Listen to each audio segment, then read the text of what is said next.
My reader, a dear friend, Nilofer, will read a passage that I've pre-selected, and I will go over the highlights of it. I will bring to life some important points, and then we will move on to the next quote. We have about 15 quotes, and my narrative is just some way of weaving these notes into a format that I hope you will find easy to understand and follow and appreciate. Uh, it's very happy to see old friends, and I even have family members here. It's wonderful, and I'm honored to see you all. Um, the opening prayer is what the Baha'is have known as the prayer for America. And so is the closing prayer, which is also a different prayer for America revealed by Abdul Baha. And so my dear Nilofer will read that opening prayer for us now. O thou kind Lord, this gathering is turning to thee. These hearts are radiant with thy love. These minds and spirits are exhilarated by the message of thy glad tidings. O God, let this American democracy become glorious in spiritual degrees, even as it has aspired to material degrees, and render this just government victorious. Confirm this revered nation to upraise the standard of the oneness of humanity, to promulgate the most great peace, to become thereby most glorious and praiseworthy among all the nations of the world. O God, this American nation is worthy of thy favors and is deserving of thy mercy. Make it precious and near to thee through thy bounty and bestowal. Abdul Baha. Friends, this theme of praying for America to attain spiritual degrees as well as its attainment of degrees will run throughout the writings on the subject. Most references in the Baha'i writings to America and the destiny of America refers to North America generally, but more specifically to the United States of America. Also useful at this point to define destiny. Destiny is the power that foreordains or predetermined events. History is not haphazard. It is not accidental. The hand of God moves mysteriously in fulfillment of God's plan and directs the course of history. Directly through the agency of divine revelation, the forces and civilization it ushers in, and indirectly by influencing at different times certain nations and peoples. This assignment and unique role granted to some nations is best illustrated by examining the unique destiny of the American nation and the American Baha'is. This subject, of course, is always relevant. I remember in those wonderful days many years ago at the San Diego Baha'i Center, where I and several people who are here on this Zoom meeting would gather every Sunday and offer a devotional and information meeting. This subject was one of the most popular because deep down we, regardless of how it may look to the world and to us, America has a destiny that is not negotiable. So where did this actually start? I'd like Nilofer to read for us something that mentions the destiny of America in no less than the most holy book of the Baha'i faith, in the Kitab-e-Aqdas. Hearken ye, O rulers of America, and the presidents of the republics therein, unto that which the dove is warbling on the branch of eternity.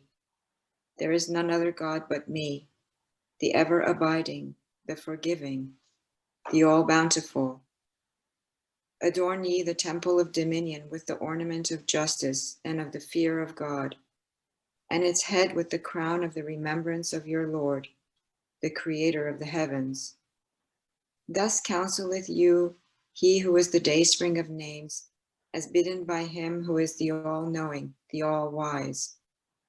The promised one hath appeared in this glorified station, whereat all beings, both seen and unseen, have rejoiced. Take ye advantage of the day of God.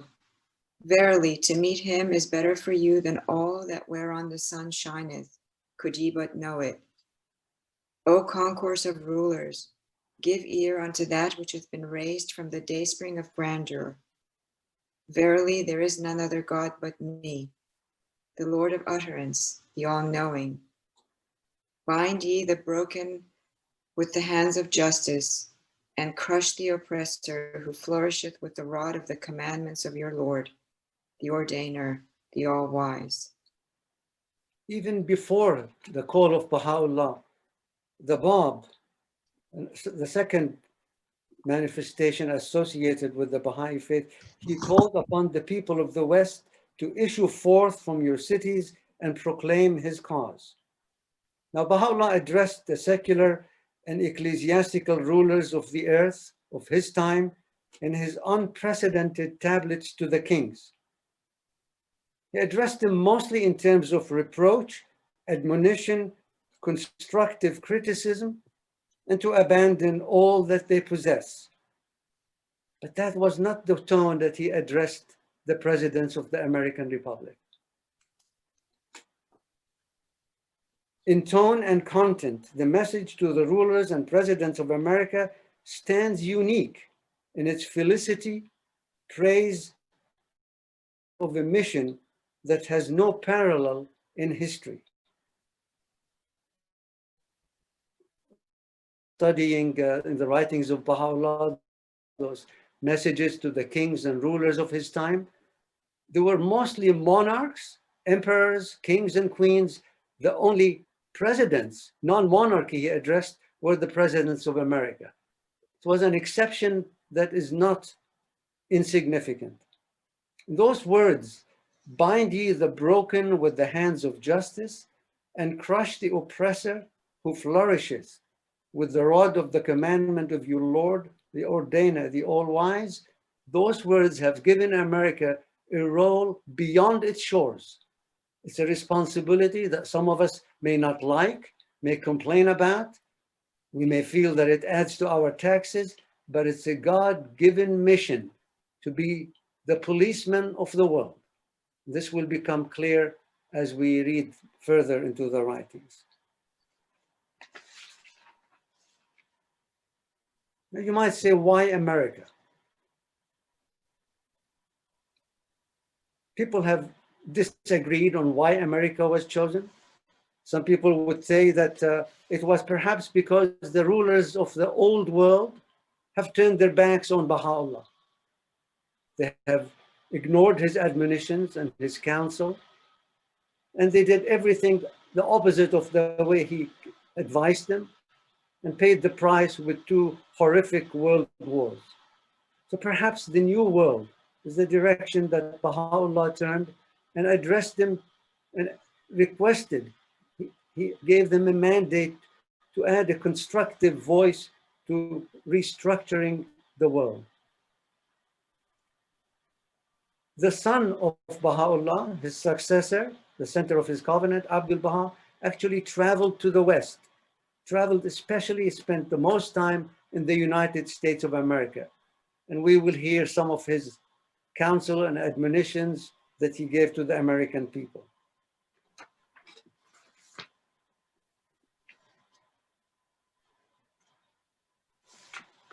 This mission that Baha'u'llah gave to America is endowed with a spiritual potency that is equal to the historical task assigned to it. These forces have two effects: those influencing American Baha'is and those affecting the people and government of American society.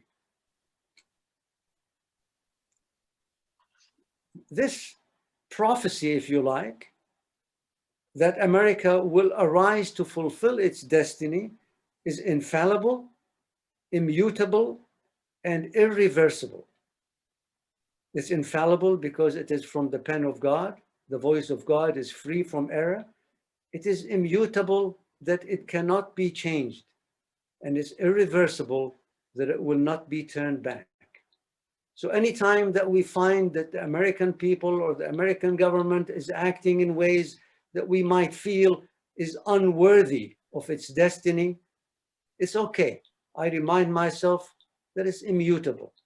It's not going to change. Sometimes we look at the action of the government, the White House or Congress, and we feel that it is improper. We might feel that some of these actions and policies are, as the philosophers would say, actually goofy. But no matter. Ultimately, the government and the people will arise to fulfill their spiritual destiny.